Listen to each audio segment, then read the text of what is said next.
Chers amis, les événements qui frappent notre temps, et on peut faire une liste qui est impressionnante. La pandémie de Covid-19, les séismes dévastateurs. Récemment, 3000 morts au Maroc, encore plus récemment, 2000 morts en Afghanistan, et cette année, au début de l'année, 50 000 morts en Turquie. Cette guerre interminable et meurtrière en Ukraine. Et puis, l'horreur absolue qui s'est déchaînée cette semaine sur Israël. Et aujourd'hui, la réponse militaire sur la bande de Gaza qui emporte des milliers de vies. Des vies innocentes au milieu des autres. Et tout cela m'amène ce matin à poser la question. Au milieu de ce champ de ruines, une question que vous vous posez peut-être ces jours-ci de manière tout à fait vive, question difficile et éminemment théologique. Dieu a-t-il quelque chose à voir avec tout cela? Et plus largement, Dieu est-il celui qui fabrique notre histoire dans ses beaux et ses mauvais jours? Fait-il la pluie, le beau temps ou le ciel gris sur nos destinées humaines et personnelles? Est-il derrière chaque événement? Tire-t-il les ficelles d'en haut sur nos moindres faits et gestes? Ou au contraire, nous laisse-t-il aller à nos choix librement, pour le meilleur, pour le pire? Ou encore, a-t-il perdu le contrôle? Et d'autres questions que vous vous posez à votre façon. Tous ces événements qui jalonnent ma vie et la vôtre, ma naissance, celle de mes enfants, les accidents de la vie, les deuils, les rencontres et les séparations, les joies et les peines. Dieu en est-il le maître, artisan? Dieu est-il le maître de l'histoire, de mon histoire? Et cette question brûlante qui, je le sens là, interroge chacun, vous rend vivement attentif. C'est un thème omniprésent dans la parole du prophète Ésaïe, et plus largement d'ailleurs dans toutes les écritures bibliques. Et on va essayer ce matin de répondre à cette question, mais pas d'une manière théorique, comme s'il s'agissait d'un sujet du bac de philo. Dieu est-il le maître de l'histoire? Allez. Non, mais comme si notre vie en dépendait. Et elle en dépend. Alors avant de lire quelques extraits, je vais demander à nouveau à Christine de venir, mais attends. Avant de lire quelques extraits que je vais tirer des chapitres 30 et 31, je vous invite d'abord un peu à poser un décor sur le monde d'Ésaïe. Ça me paraît important. Dans quel monde vit-il? Eh bien, c'est...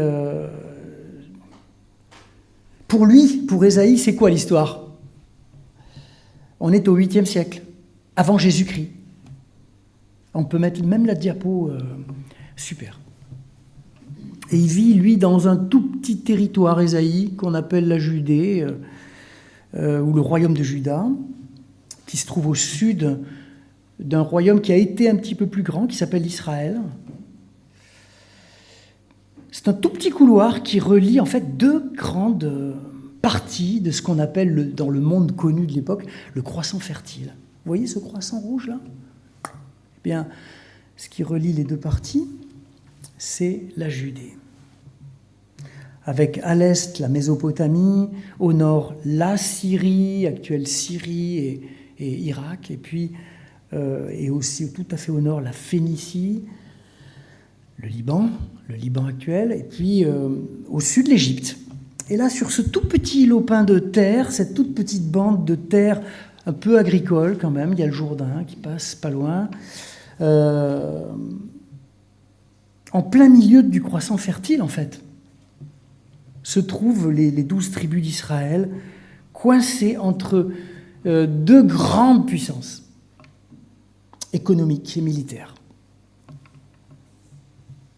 Et voilà que les deux éléphants, l'Égyptien au sud et l'Assyrien au nord, décident de s'affronter. Fatalement, où est-ce qu'ils vont se retrouver ? Dans le petit couloir d'Ésaïe, quelques dizaines de kilomètres de large, qui s'appelle Israël. Ce sont finalement toujours les mêmes qui font les frais des désirs hégémoniques des puissances, et ça continue encore aujourd'hui. Alors, c'est tout simple en fait, hein. Soit Israël, Juda, devient un allié de la puissance dominante, mais il faut miser sur le bon éléphant, soit il disparaît. Et c'est précisément là, au milieu de cette réflexion géopolitique, que Ésaïe intervient et qu'il alerte. Pour lui, il n'y a en fait que deux possibilités.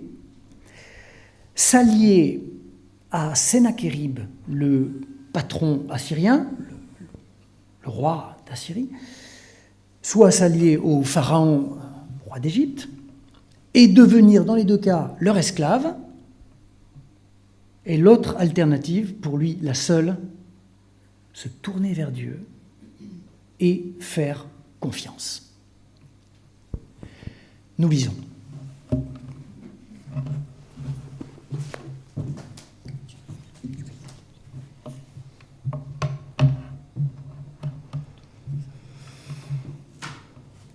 Quel malheur, enfants rebelles, déclare le Seigneur. Vous élaborez des plans, ils ne viennent pas de moi. Vous concluez des alliances, je ne les ai pas inspirées. Vous accumulez ainsi une faute après l'autre.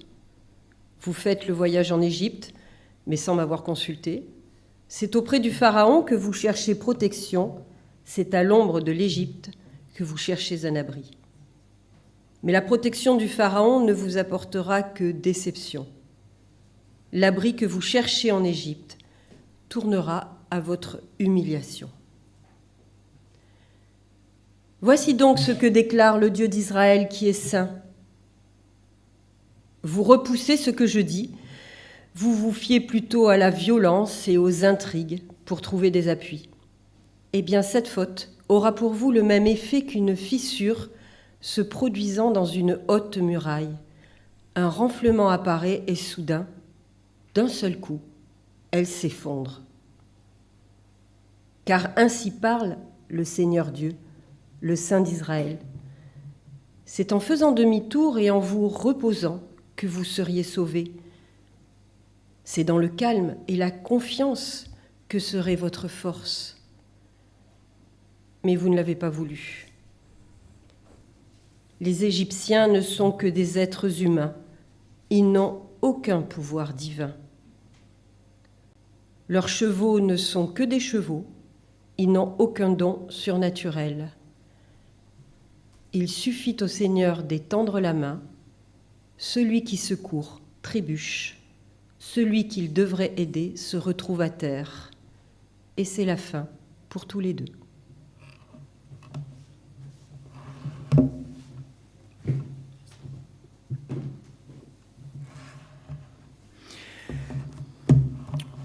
Pour Ésaïe, il n'y a aucun doute, Dieu est le maître de l'histoire.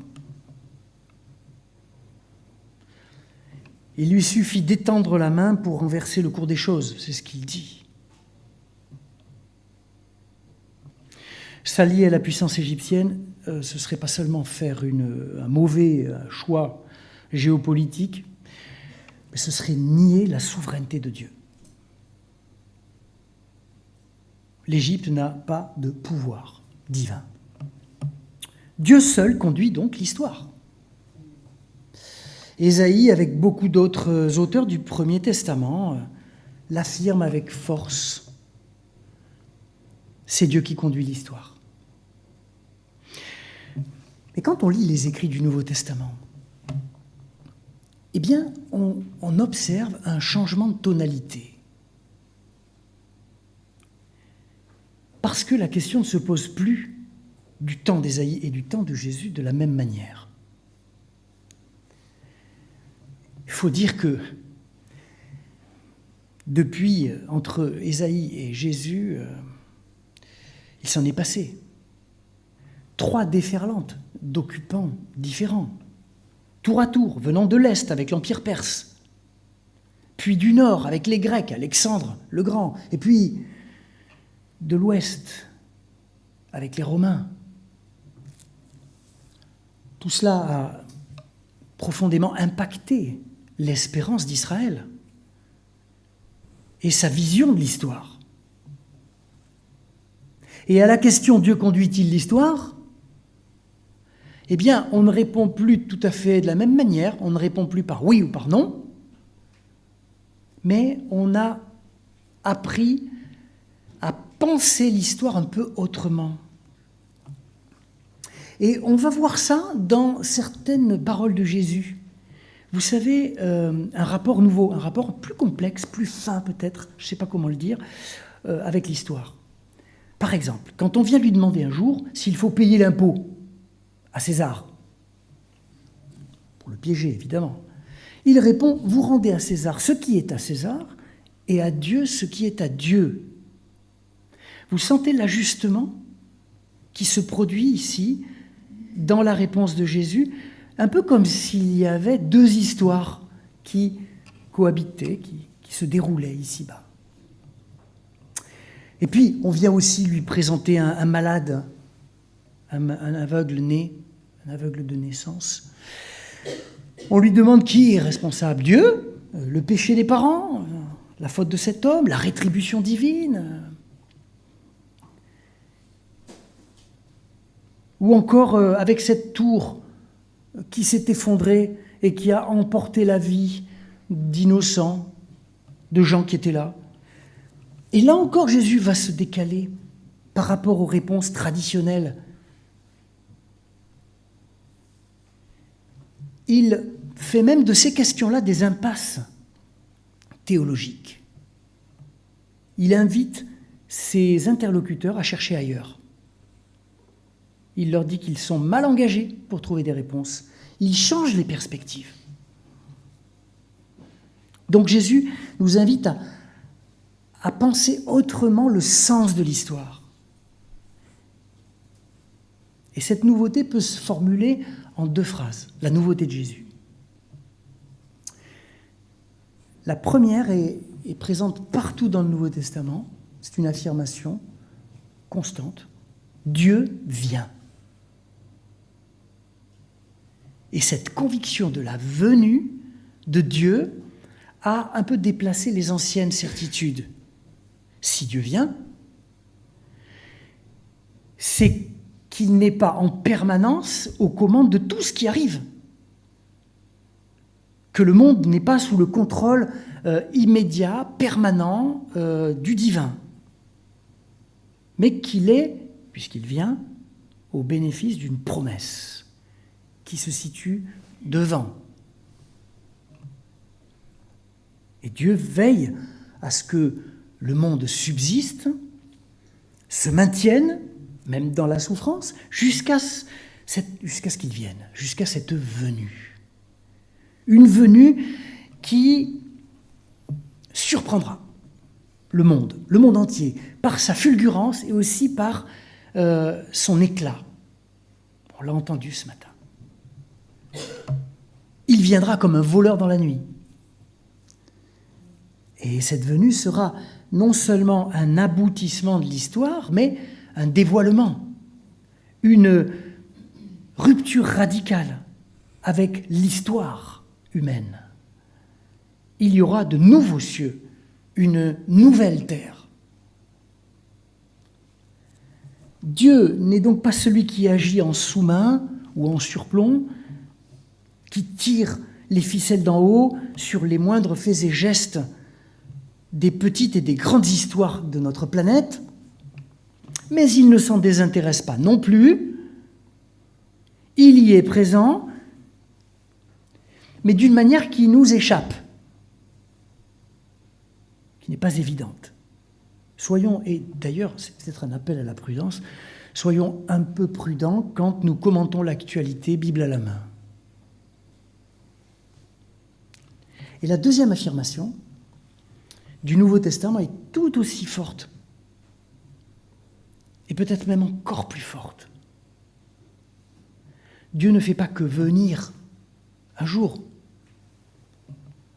Il se donne maintenant en Jésus. Dieu se fait le compagnon des hommes en Jésus. Il est devenu un être humain en Jésus, un bébé, un homme qui a agi, qui a parlé, qui a aimé, qui a eu faim, qui a pleuré, qui s'est mis en colère, qui a soulagé la souffrance, un homme qui est allé jusqu'à mourir sur la croix. Et en se donnant de cette façon totale au monde, en prenant chair, écrira l'évangéliste Jean, eh bien Dieu fait le choix historique de se laisser balloter, entraîner, manipuler par l'histoire des hommes et par les puissances politiques et religieuses de tous les temps. En Jésus, c'est pas facile à entendre pour nous. Dieu fait le choix de la non-puissance. C'est très dérangeant. Et en même temps, c'est ce qui fait l'originalité et même l'unicité de notre christianisme. Mais ce choix de la non-puissance, ou, comme l'écrira Paul, de la faiblesse, c'est pas un échec. C'est au contraire la forme la plus épurée de l'exercice de la puissance. C'est paradoxal, oui, c'est l'Évangile. Et l'événement de la résurrection de Jésus sera même la signature de cette victoire, parce que les gens ne la voient pas, sauf un tout petit groupe, quelques-uns qui y croient.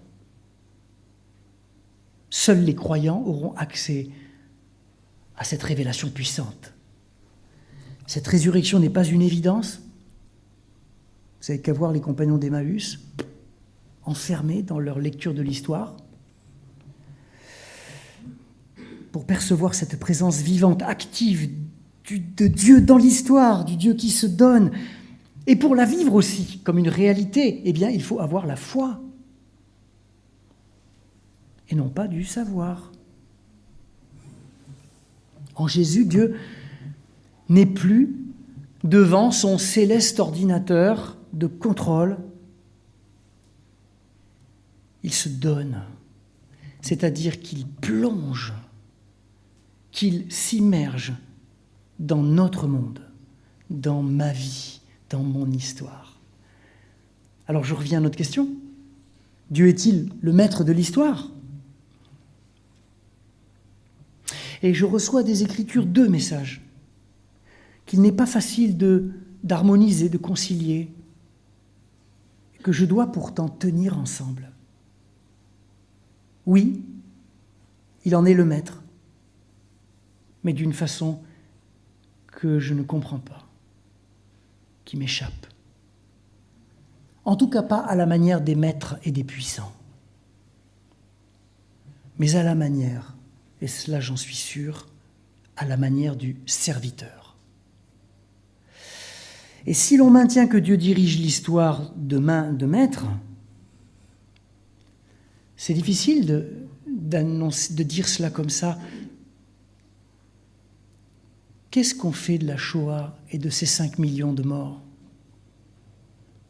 Et encore à ce qui se passe aujourd'hui dans tous les lieux du monde où des victimes innocentes sont enlevées à l'amour de leur famille, par la violence de l'obscurantisme religieux. Et dans l'histoire, il n'a pas été que musulman.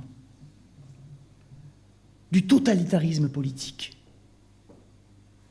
ou par toute forme de folie humaine.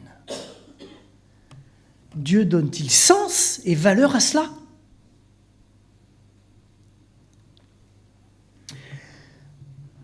Peut-être sommes-nous invités par l'Évangile à rejoindre l'autre rive. Vous savez, de temps en temps, Jésus partait pour l'autre rive. Symboliquement, ça veut dire se déplacer vers un ailleurs. Cette rive qui consiste à reconnaître nos limites. Tout croyant que nous sommes, nous ne voyons pas clair sur ce qui se passe.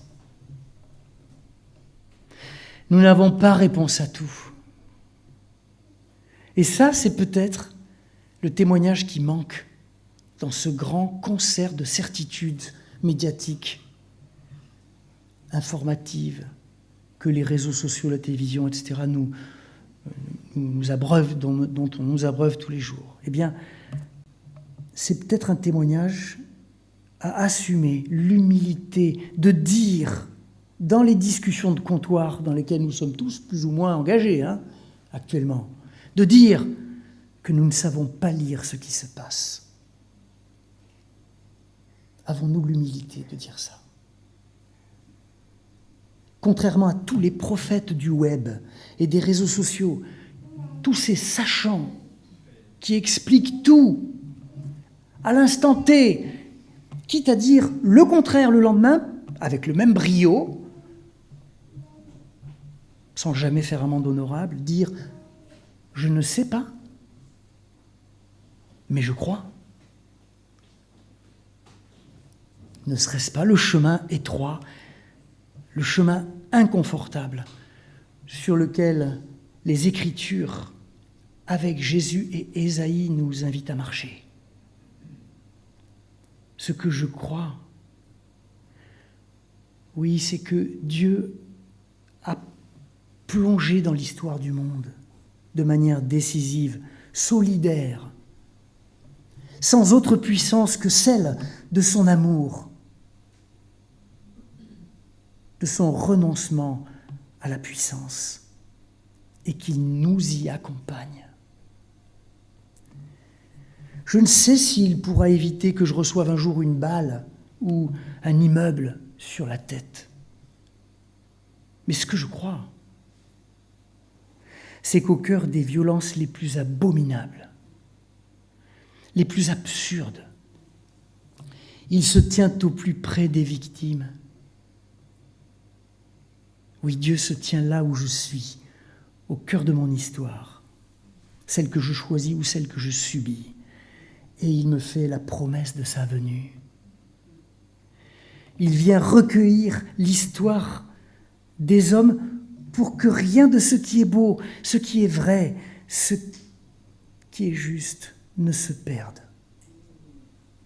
Il vient faire sa demeure parmi les hommes, il vient essuyer les larmes de nos yeux, il vient faire toute chose nouvelle. Et dans mon histoire à moi, est-ce qu'il est le maître ? Est-ce que je dois recevoir tout ce qui m'arrive comme venant de lui, comme une bénédiction dans les meilleurs jours, ou bien comme une épreuve ou un test pour ma foi ?